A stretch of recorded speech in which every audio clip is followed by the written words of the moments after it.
Oke, silakan Pak Camro. Sembari menunggu yang lain, dipersilakan dimulai. Suaranya sudah masuk, Pak Camro? Suaranya belum masuk.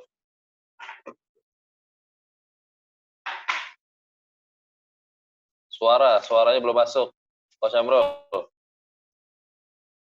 mic-nya belum masuk. Pak Camro.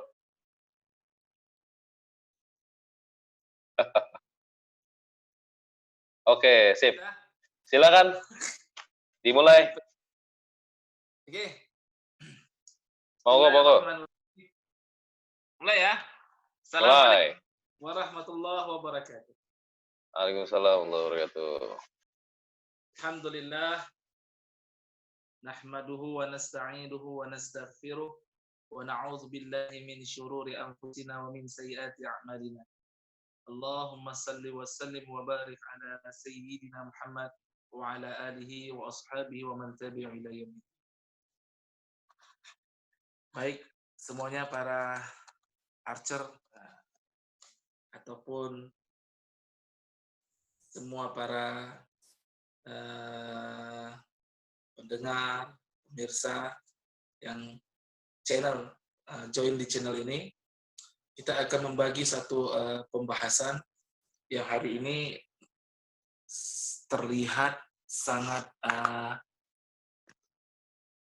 jauh dari harapan kita, yaitu education, belajar. Apa sih belajar? Ya, apa sih belajar? Ini temanya adalah untuk mengetahui apa sih yang kita jalankan hari ini sudah belajar. Terus hasilnya itu apa sih? Apakah prosesnya sudah seperti yang diharapkan untuk mencapai sebuah hasil tersebut? Maka hari ini kita akan habis apa itu belajar, sehingga kita tidak salah kaprah dalam memenuhi sebuah target proses belajar tersebut sendiri. Ya. Bismillah, kita mulai dari definisi belajar. Tahukah kita apa itu definisi belajar? Banyak orang mendefinisikan belajar itu adalah ini dulu ya. Kita hampir semua dari dulu termodifikasi ya. Dengan belajar adalah apa itu belajar? Belajar adalah menimba ilmu. Belajar adalah menuntut ilmu. Dan itu masuk dalam di bawah alam sadar kita. Main suggestion kita. Sehingga hasilnya ya sekedar saja. Lihat dalam statar bahasa. Belajar adalah menuntut ilmu peribahasa. Logikanya belajar itu menuntut ilmu apa yang bersalah terhadap hidup kita. Sehingga kita tuntut. Ini menjadi tidak relevan pada hasil akhirnya. Kenapa? Hasil akhir orang yang dengan konsep belajarnya menuntut, maka dia akan tidak mampu melihat, memperhatikan atau memperlihatkan kualitas dia, hanya sekedar menuntut saja hak. Ini hak kami, berikan hak kami. Kami layak untuk ini, kami layak untuk ini. Jadi sifat kerja dari orang yang mempunyai suggestion menuntut itu adalah hanya banyak menuntut saja, tidak mampu memberikan. Lalu yang paling sering kita dengar, definisi daripada belajar adalah mencari yang tidak tahu menjadi tahu. Nah, ini juga menjadi suatu permasalahan. Lalu kalau sudah tahu ngapain? Sudah tahu, pura-pura tidak tahu. Dan ini terjadi. Banyak orang sudah tahu, tapi banyak juga orang pura-pura tidak tahu. Contoh yang paling utama adalah, misal, hampir semua orang, semua kita tahu bahwa merokok itu merusak. Rokok itu dapat menyebabkan penyakit. Tahu. Kalau proses belajarnya mencari sesuatu, mencari yang tidak tahu menjadi tahu, Kita sudah tahu merokok itu merusak. Tapi lihat apa yang terjadi, banyak orang yang pura-pura tidak tahu tentang hal ini. Mereka masih merokok juga. Bahkan di depan anak-anak, bersama dengan anak-anaknya. Dia meracuni dan membunuh keluarganya sendiri perlahan-lahan. Na'udzubillah.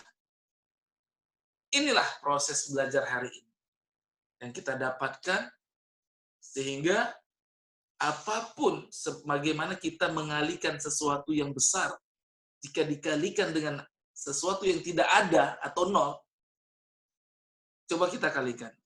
100 dikalikan dengan nol, maka hasilnya dah nol. 100 atau 1000 dikalikan nol, maka hasilnya. Tinggi umur kita, tinggi pendidikan kita, sampai keluarkah, sampai jenjang S3, S4, profesor.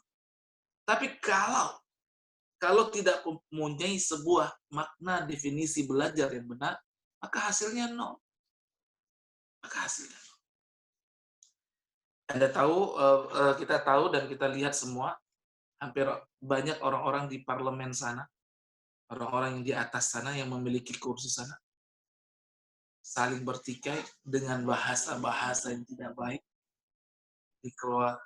Di lingkungan kita juga ada orang-orang dengan pendidikan tinggi, ya, berkata kasar, berperilaku tidak baik.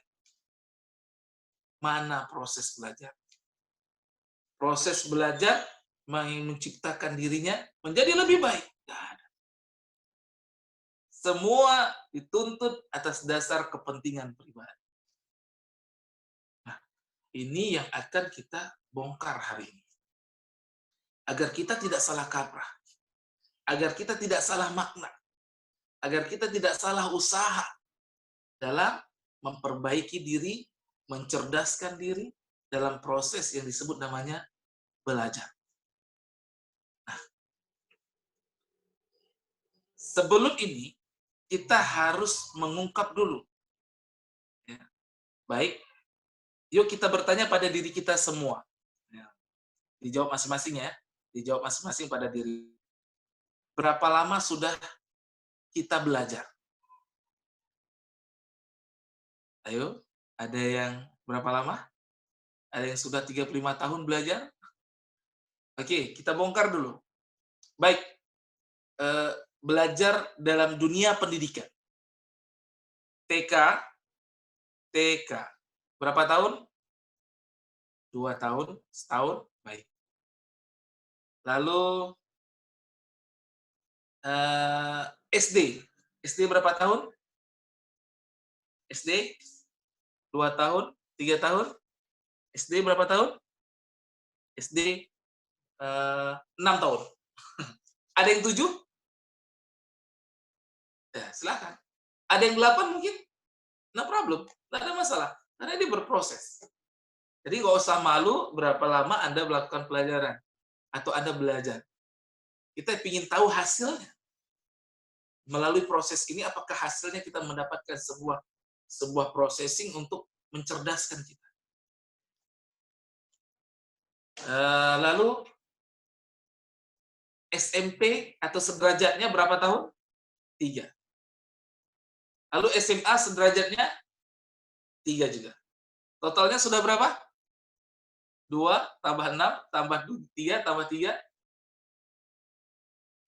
Pakai jari. 14. Oke. 14 tahun. Ngapain? Belajar. Apa hasilnya? Kertas. Kertas yang dibubuhi angka-angka. Subhanallah. Ternyata setelah 14 tahun, kertas itu saya bawa ke warung kopi. Oh ya, saya tanya dulu. Ada yang ranking 1 di sini? Banyak? Atau ranking 2? Atau ranking 3? Coba bawa tuh rapotnya yang SD ranking 1, lalu duduk di warung kopi, Bang, saya ranking 1. Berharga nggak? Enggak. Nilai-nilai itu akan menjadi sebuah kenangan. menjadi sebuah tumpukan di lemari kita nanti. Padahal kita mati-matian. Setiap hari, setiap malam, buat PR, baca, nulis. Subhanallah. Angka yang diproses itu dihargai dengan angka, dan angka itu menentukan siapa kita. Tuh, gimana manusia bisa ditentukan dengan sebuah angka. Kalau ada nilai 100, nah zaman kita tuh 100 atau 10 atau A kuliah, maka akan dipuji. Luar biasa. Orang dinilai dengan angka. Padahal sifat penilaian itu adalah like and dislike. Ini harus kita sadari. Suka dan tidak suka. Ada orang yang baik, tapi dia tidak pintar. Bisa jadi guru tidak terlalu suka sama. Tapi ada orang yang nggak pintar, tapi dia baik. Bisa jadi guru suka sama dia. Atau kebalikannya. Dia tidak pintar, tapi dia baik. Atau dia pintar, dia baik. Penilaiannya adalah feel, like and dislike. Ini pelajaran kita. Nilai, angka yang kita dapatkan selama ini adalah bersifat like and dislike dari seorang guru. Ya, itu. Jadi, poin ini menciptakan kita itu hanya berpresentasi hasil sebuah komitmen belajar pada sebuah angka. Tidak lain. Kita bangga kalau nilai kita 100, anak-anak kita ranking 1 sampai 10 kita bangga. Anak-anak kita punya nilai yang hebat, kita bangga. Sementara di luar sana, dia bercakap kasar, dia suka bolos, dia suka nipu, dia suka ngambil hak orang lain. Presentasi penilaian kita hanya pada angka. Di proses belajar kita yang hari ini mempunyai